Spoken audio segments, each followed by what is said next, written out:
elegance of that design is just staggering. It's amazing to me. In fact, it's the definition of absurdity to ascribe the elegance of that design to random chance. That's just ridiculous. The trees of the Lord are full of sap, the cedars of the Lebanon which he hath planted, where the birds make their nests, and as for the stork, the fir trees are her house. The high hills are a refuge for the wild goats, and the rocks for the conies. He appointed the moon for seasons, and the sun knoweth his going down. The sun and the moon move according to a schedule. Don't try to tell me that we live in a meaningless universe.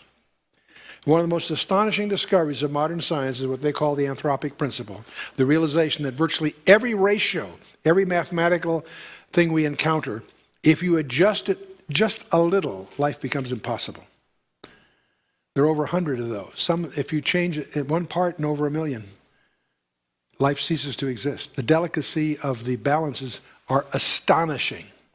Not only is the universe designed for man, we now realize the universe was designed to be discovered.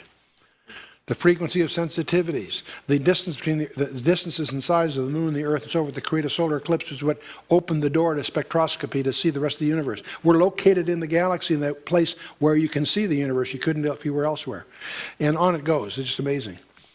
Not only is the anthropic principle to the teleological principle, it's also recently been recognized. But let's talk about these seasons. You see, it said the pointed the moon for seasons. The term there is hamoyadim. In Genesis 1:14, there's a verse. God said, "Let there be lights in the firmament of heaven to divide the day from the night, and let them be for signs and for seasons and for days and years." The word for seasons is hamoyadim. It really means the appointed times. It's translated as seasons.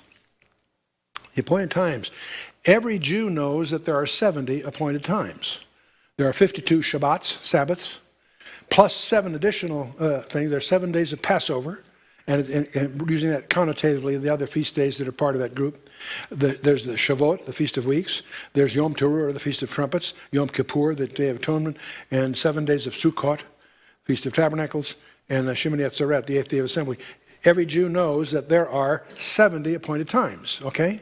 Why is that so significant? Well, we discover that if we take the term hamoyadim and we look, statistically, the frequency of those letters would expect those letters to occur in that order 5 different times in the 78,000 letters of the book of Genesis. But we discover by searching with a computer, as an equidistant letter sequence, it appears only once in the book of Genesis.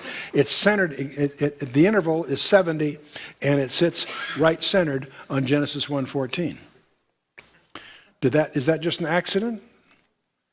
The odds against this happening just by random accidents is something greater than 70 million to 1. That's why the rabbis say coincidence is not a kosher word. Now, Rabbi Hirsch is famous for his remark. He says the Jew's catechism is his calendar.